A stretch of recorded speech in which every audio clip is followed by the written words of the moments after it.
കണ്ണോണ്ടൊരു കൊളുത്തു കോർത്തത് ആദ്യം ഞാനല്ല, കടക്കണ്ണാൽ കഥകൾ മെനഞ്ഞതും ആദ്യം ഞാനല്ല, വല്ലാത്തൊരു പുകിലായി പോയി, ഇത് വല്ലാത്തൊരു പുകിലായി പോയി. ഇന്ന് വിവിധ തരത്തിലുള്ള നോട്ടത്തെ സൂചിപ്പിക്കുന്ന 3 ഇംഗ്ലീഷ് വാക്കുകൾ പഠിക്കാം. ആദ്യത്തെ വാക്ക് ഗേപ്പ് എന്നുള്ളതാണ്. നമ്മൾ സാധാരണ പറയാറില്ലേ, കൗതുകത്തോടുകൂടി വാ വിളിച്ച് നിന്ന് നോക്കിപ്പോയി എന്നൊക്കെ. അതിനെ സൂചിപ്പിക്കാൻ നമുക്ക് ഉപയോഗിക്കാൻ പറ്റുന്ന വാക്കാണ് ഗേപ്പ് എന്നുള്ളത്. ആ ഒരു വാക്കിന് യോൺ അല്ലെങ്കിൽ കോട്ടുവായ ഇടുക എന്നുള്ളൊരു മീനിങ് ഉണ്ട് കേട്ടോ. ഇനി രണ്ടാമത്തെ വാക്ക് ഗോക്ക് എന്നുള്ളതാണ്.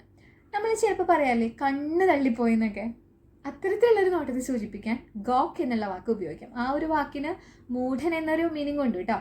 പിന്നെ പീപ്പ് എന്നുള്ളത്, അത് ചിലർക്ക് അറിയുമായിരിക്കും, എത്തി നോക്കുക, ഒളിഞ്ഞു നോക്കുക എന്നുള്ളതൊക്കെ.